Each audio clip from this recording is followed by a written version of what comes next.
वित्त विभाग राजस्थान सरकार द्वारा एक ऑर्डर जारी हुआ है जिसमें कहा गया है कि परीक्षा काल के दौरान राज्य कर्मचारियों को इंश्योरेंस कवर उपलब्ध कराए जाने के बाबत में अब क्रम में 1 अप्रैल 2026 से ये ऑर्डर प्रभावी होगा और 1 अप्रैल से 800 रुपये का प्रीमियम फिक्स्ड है वो काटा जाएगा। उक्त के क्रम में मार्च 2 अप्रैल 2026 के वेतन बिल अथवा एरियर के माध्यम से SIPF पोर्टल के उपलब्ध डिपॉजिट के माध्यम से राज्य बीमा प्रीमियम कटौती की जा सकती है। तो ये ऑर्डर जारी हुआ, इसमें कहा गया है कि प्रत्येक राज्य के कर्मचारी जो अंडर प्रोबेशन में चल रहे हैं, जिनका फिक्स पेमेंट मिल रहा है, उन सभी को SI कटौती करवानी होगी। तो SI कटौती आप लोग किस प्रकार से करवाएंगे, आपको SI घोषणा पत्र कैसे भरेंगे, IFMS 3.0 पर इस कटौती को अपडेट कैसे करेंगे, चालान के माध्यम से राशि जमा करवानी है तो वो किस प्रकार से करेंगे, जितने भी डाउट्स है सारे क्लियर होंगे। इस वीडियो में हम लोग जानने वाले हैं कि प्रोबेशन में SI कटौती क्यों आवश्यक की गई है, प्रथम घोषणा पत्र कैसे भरें, 800 रुपये की स्लेब ही नहीं आ रही, कई कर्मचारी ऐसे हैं जिनके 800 रुपये का स्लेब शो नहीं हो रहा है, वो क्या करेंगे, IFMS 3.0 पर कटौती को अपडेट आप किस प्रकार से करेंगे, SI नंबर कहाँ से अपडेट होंगे, सैलरी बिल बना रहे हैं तो वहाँ एरर आ रहा है कि आपका SI नंबर अपडेट नहीं होने की वजह से बिल प्रोसेस नहीं हो पा रहा है, मार्च से लेकर के मई 2026 तक की बकाया राशि को किस प्रकार से आप लोग पेमेंट से कटौती करनी है या चालान बनाना है, क्या करना उचित रहेगा, यदि चालान बनाना है तो किस प्रकार से बनाएंगे, सारी प्रोसेस अपन इस वीडियो में चर्चा करने वाले हैं। साथियों वीडियो कुछ लंबा बनेगा, लेकिन प्रत्येक चीज़ को जो समस्याएं हो सकती है, आने वाली जो कठिनाई है, उन पर हम लोग विस्तार से चर्चा करने वाले हैं। आप एक बार इस वीडियो को देख लेंगे तो आपके जितने भी डाउट्स है SI कटौती के संबंध में सारे क्लियर होने का मैं दावा करता हूं। चलिए साथियों वीडियो प्रारंभ करते हैं। वीडियो प्रारंभ करूं उससे पहले मेरा करबद्ध निवेदन रहेगा आप सभी से, हमारे नए चैनल पर आप सभी का पुनः स्वागत करते हुए निवेदन कर रहा हूं कि आप चैनल पे नए हैं, सब्सक्राइब अवश्य कर लीजिएगा, क्योंकि पुराना चैनल हमारा तकनीकी कारणों की वजह से बंद हो गया है। अब हम लोग सारे अपडेट भरे वीडियोज इसी नए चैनल पे डालते रहेंगे। चलिए सबसे पहले हम लोग ऑर्डर को देख लेते हैं। इस ऑर्डर में कहा गया है कि प्रत्येक कर्मचारी उनके पारिश्रमिक से 800 रुपये के प्रीमियम काटना है, 1 अप्रैल से लागू हो गया है। और जो मार्च से लेकर के मई जून तक का जो बाकी चल रहा है, उसको आप लोग 3 माध्यम से, एक तो उसका यदि बकाया चल रहा हो, वेतन भी बाकी पड़ा हो तो उससे काट सकते हैं, यदि उसको किसी प्रकार का एरियर देना है तो उस एरियर के माध्यम से काट सकते हैं, या फिर SIPF पोर्टल पर कर्मचारी के डिपॉजिट यूटिलिटी के माध्यम से आप लोग काट सकते हैं।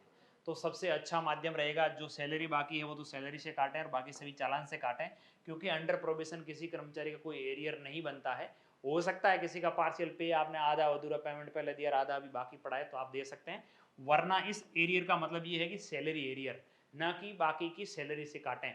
अब हम लोग आगे चर्चा करेंगे, देखिए इसके बारे में बताऊंगा आपको विस्तार से।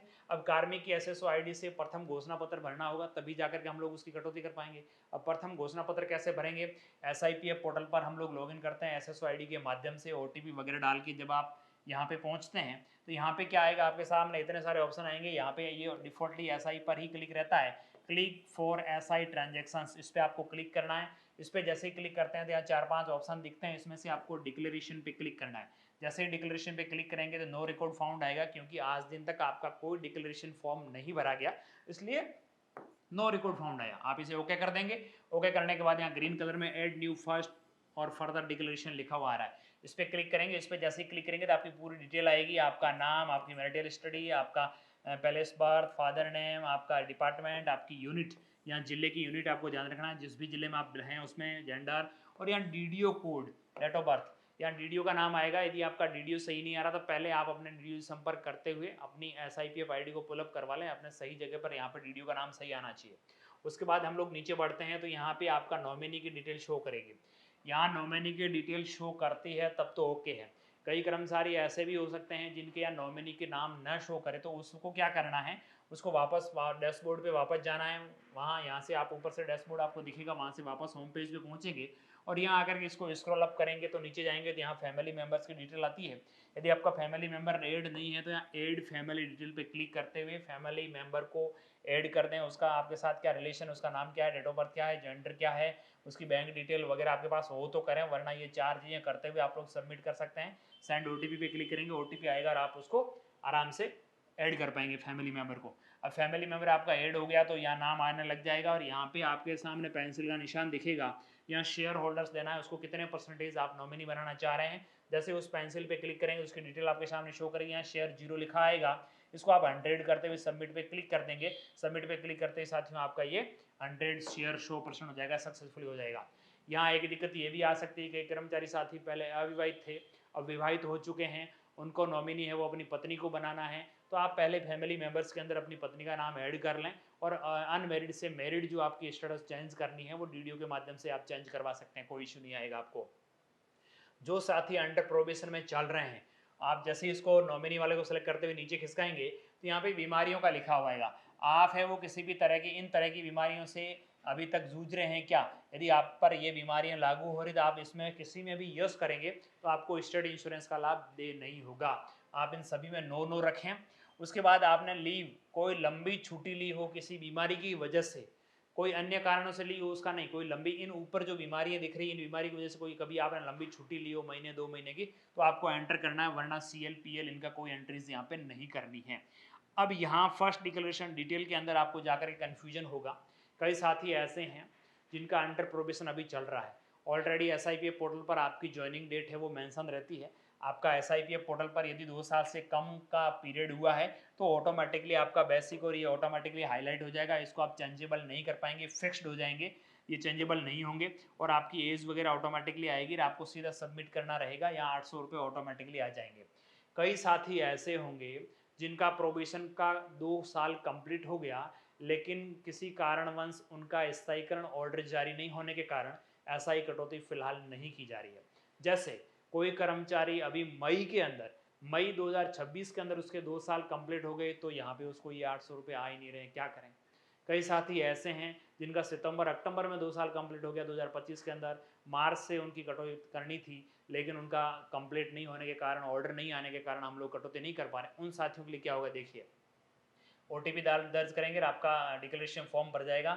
यहाँ पे डेट आ रही है, जब डिक्लेरेशन फॉर्म आप डाउनलोड करते हैं तो अपॉइंटमेंट की तिथि यहाँ पे आ रही है आपकी, जैसे इनकी 25 जून 2024 है तो 25 जून 2026 को ही इनका स्थायीकरण होगा, उससे पहले स्थायीकरण होना है नहीं, तो इसलिए इनकी है वो डिक्लेरेशन फॉर्म आराम से भराओ में आ गया। आज ही 25 तारीख है, सेम डेट में आ गई, कोई इशू नहीं है।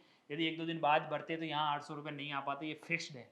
ठीक है साथियों, आपको डिक्लेरेशन फॉर्म को देख लेना है। डिक्लेरेशन फॉर्म भरने के बाद आपको लगे कि यार मेरे तो इसमें ये गलत हो गया, नॉमिनी चेंज करना है, बेसिक ठीक नहीं है, DDO कोड ठीक नहीं है, तो क्या होगा, आप एडिट भी कर सकते हैं। वापस वही डिक्लेरेशन पे जाएंगे, इस पर क्लिक करेंगे, आपने जो डिक्लेरेशन भर रखा होगा वो आएगा, यहाँ पेंसिल का निशान दिख रहा है, इस पर क्लिक करेंगे तो वापस से पुनः ये खुलेगा। इसमें जो कुछ भी चेंज करना चाहें आप चेंज कर सकते हैं, वापस सबमिट करेंगे, हो जाएगा।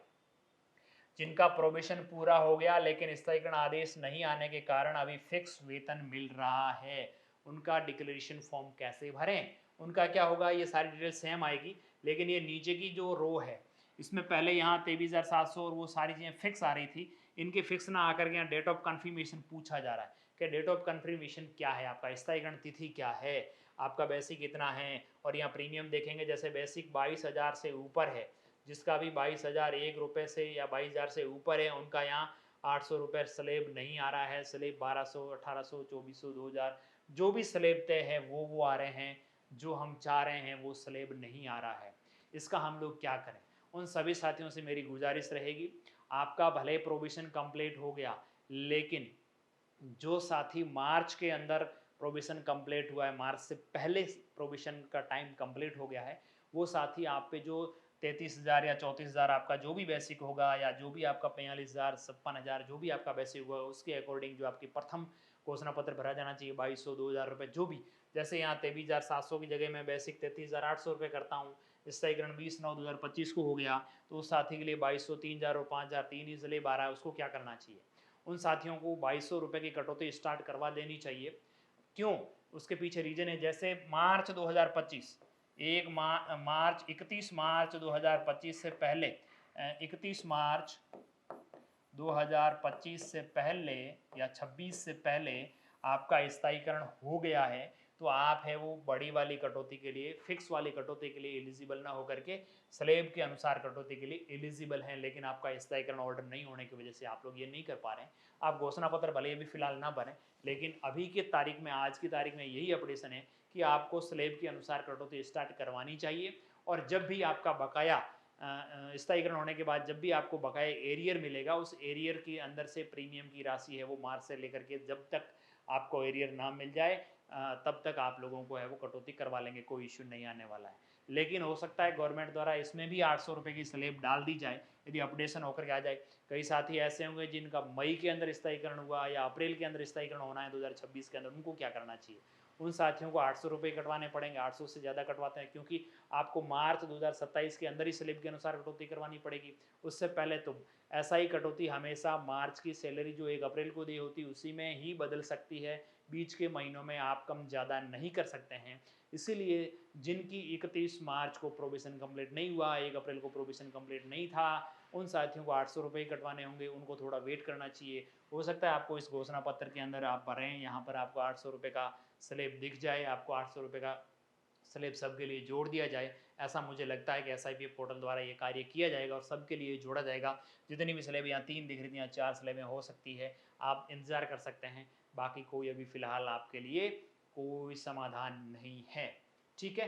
अब बात आती है IFMS 3.0 पर कटौती को किस प्रकार से हम लोग ऐड करेंगे। आपको DDO साहिबान से संपर्क करना है, आपको अपना घोषणा पत्र DDO साहिबान को देना है कि मैंने इतना घोषणा पत्र भर दिया। अब क्या करेंगे, DDO साहिबान अपने DDO रोल में जाना है, HO रोल में नहीं जाना है, क्योंकि ये कटौती के संबंध में कार्य है। तो DDO रोल के अंदर सेक्शन आपको दिखेगा, बेल्स ऑथराइजेशन के नीचे सेक्शन दिखेगा, सेक्शन के अंदर सैलरी सेक्शन में इंडिविजुअल सेक्शन, यहाँ डिडक्शन इंडिविजुअल पे क्लिक करेंगे। यहाँ पे आप पहुँचते हैं ग्रुप्स के अंदर, ऑल एम्प्लॉय करें, जिस एम्प्लॉय का आप काटना चाह रहे हैं इनिशिएट पे क्लिक करेंगे।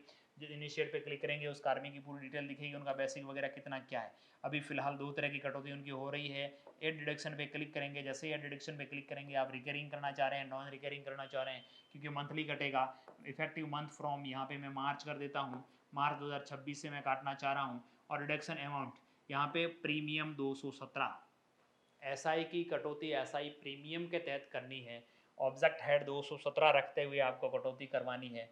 217 पे क्लिक किया, यहाँ स्लेब के बेस पर ऑटोमेटिक आ जाएगा, ऐड करेंगे। आप अंडर प्रोविजन में, इसलिए इनके ऑटोमेटिकली 800 रुपये जुड़ गए हैं। यदि यहाँ पे कम ज़्यादा जुड़ जाएँ तो आप यहाँ पे एडिट करेंगे। एक बार तो इसको सेव कर लें आप, इसको नीचे डॉक्यूमेंट हो आपके पास कोई किसी तरह का, तो आप डॉक्यूमेंट अपलोड करते हुए यहाँ सबमिट पे क्लिक करेंगे। जैसे ही सबमिट पे क्लिक करेंगे कंफर्म मांगेगा, हो जाएगा, ऑटोमेटिकली 800 रुपये जुड़ जाएंगे। ये जुड़ने के बाद आपको लगता है कि कम ज़्यादा जुड़ गए हैं, 2200 जुड़ गए, मुझे तो 800 ही करने हैं, आप एडिट करते हुए उसको एडिटेबल कर पाएंगे। जैसे मैं आपको दिखाना चाहूँगा, ये आपको देखना पड़ेगा यहाँ पे, जैसे RGSS और GPF को आप एडिट करना चाहें तो यहाँ एडिट कर सकते हैं। एक बार जितना भी ऐड हो रहा है उतना ऐड कर लीजिए, स्लेब के अनुसार जितना ऐड हो रहा है उतना ऐड करिए। उसमें यदि अपडेशन हो तो आप यहाँ एडिट के निशान पे क्लिक करते हुए उसको एडिट कर लीजिए और वो एडिट हो जाएगा, कहीं कोई इश्यू नहीं आने वाला है। अब बात आती है कि जो बकाया राशि चल रही है अप्रैल से लेकर के मार्च की सैलरी जो 1 अप्रैल को मिली, अप्रैल मई और जून की सैलरी अभी आपको 1 जुलाई को मिलेगी। तो मार्च अप्रैल और मई 3 महीने की सैलरी की आपके 800 रुपये का पैसा बाकी है, वो काटना है। वो यदि आप SI एरियर से काटते हैं तो मेरे मतानुसार तो ये गलत है। सैलरी एरियर से SI प्रीमियम जो ऑब्जेक्ट हेड है, बजट हेड है, उस 217 में ही कटौती होनी चाहिए। कई साथी क्या कर रहे हैं, इसको SI एरियर जो 293 ऑब्जेक्ट हेड है उसमें काट रहे हैं। क्यों भैया, ये SI एरियर फिर आगे जा करके दिक्कत आएगी, वो कहाँ आएगी वो मैं आपको बताने वाला हूँ, आगे देखिएगा। जब तक SI प्रीमियम की राशि आपकी मार्च की नहीं जाएगी तब तक आपका SI नंबर अलॉट नहीं होगा। मार्च की सैलरी से SI का पैसा प्रथम कटौती का जाना अनिवार्य है, वो भी 217 हेड के अंदर, तभी जाकर के आपके SI नंबर जारी होते हैं। तो यहाँ मैं आप सभी से गुजारिश करूँगा, ये 293 के अंदर जो बकाया राशि है 2400 रुपये 3 महीनों की, वो ऐड ना करें तो बेहतर रहेगा। कर्मचारी को अपनी पर्सनल लॉगिन से चालान के माध्यम से कटवाना चाहिए और वो चालान आपकी SIPF पोर्टल पे शो करेगा। वो कैसे करेगा मैं दिखाऊंगा आगे, ठीक है। ये ऐड करने के बाद आप ऐड कर देंगे। यदि 2400 रुपये करना चाहें तो SI एरियर में हो रहे हैं, SI एरियर से कटौती ना करते हुए आपको फिर उस जैसे एरियर से माना कि आपने कटौती कर ली, तो अब SIPF पोर्टल पे वो अपडेशन कैसे करेंगे, कौन से महीने की कटौती है, कौन से महीने की नहीं है, एरियर में ना करते हुए आपको SI प्रीमियम में कटौती करनी है, वो आगे बताऊंगा मैं कैसे करेंगे, ठीक है। यहाँ पे ना जोड़ें। अब SI नंबर के बिना सैलरी बिल प्रोसेस नहीं हो रहे हैं, क्या करूँ।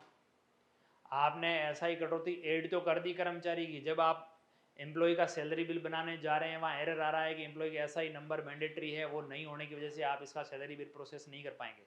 उस कंडीशन में क्या करना है, आपको एम्प्लॉय मॉडिफिकेशन में जाना है, वहाँ सर्विस डिटेल मॉडिफिकेशन करना है। सर्विस डिटेल के अंदर जब हम लोग खोलते हैं तो उसकी पूरी सर्विस की डिटेल शो होती है। आप कोई भी कॉलम खाली है तो उसे भर लीजिएगा। उसके बाद सबसे नीचे एसआई नंबर और जीपीएफ नंबर के 2 कॉलम होते हैं। एसआई नंबर और जीपीएफ नंबर आप वहाँ पे एसआई नंबर डाल दीजिए। टेम्परेरी एसआई नंबर डालना है क्योंकि एसआई नंबर जारी हुआ नहीं है, तो 04/2026 आप लिखेंगे तो वो ले लेगा, कोई इश्यू नहीं आएगा और आपका बिल है वो प्रोसेस हो जाएगा। अब अगली प्रोसेस के बारे में जानते हैं। मार्च 2026 से लेकर के मई 26 तक के बकाया राशि को चालान द्वारा भुगतान कैसे करेंगे। मैंने आप सभी से गुजारिश कर दी कि चालान से करना चाहिए। अब चालान से कैसे करिएगा वो देखते हैं। आपको अपनी एसएसओ लॉगिन कर्मचारी की करनी है। अब चालान से क्यों करना चाहिए, देखिए, यदि किसी कर्मचारी ने अब जून की सैलरी से यदि वो कटौती करता है 2400 रुपये एरियर में, तो उसकी ये जो प्रीमियम के अंदर देखिए 7,000 रुपये मेरे शो कर रहे हैं, वो कर्मचारी जब अपना लेजर चेक करेगा तो यहाँ एरियर के अंदर उसके 2400 रुपये शो करेंगे, जबकि यहाँ तीनों महीनों में प्रीमियम में 00 शो करेगा। वो क्या करेंगे फिर, उसका अपडेशन कैसे होगा। जब प्रीमियम आपका 0 जमा होगा तो आपके एसआई नंबर जारी नहीं होंगे, एसआई नंबर जारी नहीं होंगे तो आपको दिक्कत फेस करनी पड़ेगी जब अगले साल से आपका होगा। तो इसीलिए मैंने गुजारिश की थी आप इस एरियर वाले के अंदर राशि ना कटवाएं, आपको प्रीमियम के अंदर राशि कटवानी है। वो कैसे होगी वो आपको मैं बताने वाला हूँ। आप अपनी एसएसओ आईडी के अंदर लॉगिन करें, कर्मचारी की एसएसओ आईडी के अंदर वही एसआई वाला, उसमें एसआई क्लिक ट्रांजेक्शन पे क्लिक करेंगे और यहाँ पे डिपॉजिट का ऑप्शन दिख रहा है साथियों। आप डिपॉजिट पे क्लिक करते हैं तो डिपॉजिट पे जैसे ही क्लिक करते हैं तो आपका नाम वगैरह शो करेगा, यहाँ पे सारी चीज़ें आएगी, हेड वगैरह आएगा, यहाँ एम्प्लॉय का नाम, बेसिक आपका जो भी है वो आप यहाँ पे आएगा। और यहाँ देखिए एसआई प्रीमियम का अलग कॉलम है, एसआई लोन का अलग है, एसआई इंटरेस्ट का अलग है, एसआई पॉलिसी फीस का अलग ऑप्शन है। हम लोग एसआई प्रीमियम को जमा करवाना चाह रहे हैं, तो यहाँ पे कितना प्रीमियम जमा करवाना चाह रहे हैं, 3 महीनों का 800 के हिसाब से 2400 रुपये आप यहाँ प्रीमियम में लिख देंगे। एसआई प्रीमियम में आप जैसे ही लिखेंगे यहाँ आ जाएगा। यहाँ आप ये ट्रांजेक्शन ऑनलाइन करना चाह रहे हैं या ऑफलाइन कैसे करना चाह रहे हैं। यदि आप ऑफलाइन बैंक में जाकर के ठप्पा लगा के भरना चाह रहे हैं भर सकते हैं, फ़ोन पे के माध्यम से भी कर सकते हैं। वो कैसे, यहाँ पे करिएगा 2400 रुपये, यहाँ जो डाला वो यहाँ ऑटोमेटिक आ गया। ये प्रीमियम की राशि है, न कि एसआई एरियर की या लोन की किसी तरह की इंटरेस्ट वगैरह की नहीं है। हम लोग प्रीमियम की राशि जमा कर रहे हैं। यहाँ पे सिटी आपको लिख लेनी है, आपको अपना पिन कोड लिख लेना है और यहाँ पे आपको रीमार्क के अंदर विवरण लिखना है, ताकि जो भी चालान कट के एसआईपीएफ वालों के पास जाए उनको दिखेगी ये चालान किस चीज़ का है। यहाँ देखिए मैंने लिखा है SI premium amount March to May 2026। आप यहाँ कमेंट लिख दें, रिमार्क में लिखें कि ये पैसा किस चीज़ का है। आप प्रीमियम हेड में काट रहे हैं, लेकिन ये प्रीमियम कब से कहाँ का है, पर मंथ 800 रुपये, ऐसा भी आप पीछे लिख सकते हैं। यानी उसकी थोड़ी डिटेल लिखें ताकि एसआईपीएफ वालों को पता चले कि ये राशि कहाँ से आई है, क्यों आई है, किस बाबत आई है। ये लिखने के बाद जब आप सैलरी से काट देते हैं, सैलरी में तो ऐसा लिखने का कहीं ऑप्शन नहीं है, आप यहाँ पे सेव पे क्लिक करेंगे। जैसे सेव पे क्लिक करेंगे आपके सामने ऑप्शन आ जाएगा, आप किसके माध्यम से यूपीआई, नेट बैंकिंग या अदर काउंटर मैनुअल करना चाह रहे हैं, आप यूपीआई के माध्यम से करेंगे। कंटिन्यू करेंगे, जीआरएन नंबर अवश्य नोट करके रखिएगा ताकि आगे दिक्कत नहीं आए। यहाँ पे आप शो कोड पे क्लिक करेंगे, आपको कोड दिख जाएगा, आप फोन पे से क्यूआर कोड से स्कैन करते हुए आप लोग आराम से पैसा भर सकते हैं। पेमेंट भरने की बारी आती है तो हमें पीछे खिसकना पड़ेगा क्योंकि हमारा पेमेंट बाकी नहीं है, हम भर चुके हैं। जिनका भी पैसा बाकी है वो यहाँ से क्यूआर कोड को स्कैन करते हुए आप ही की आईडी पे शो करेगा, उस क्यूआर कोड को स्कैन करके पेमेंट भर दें।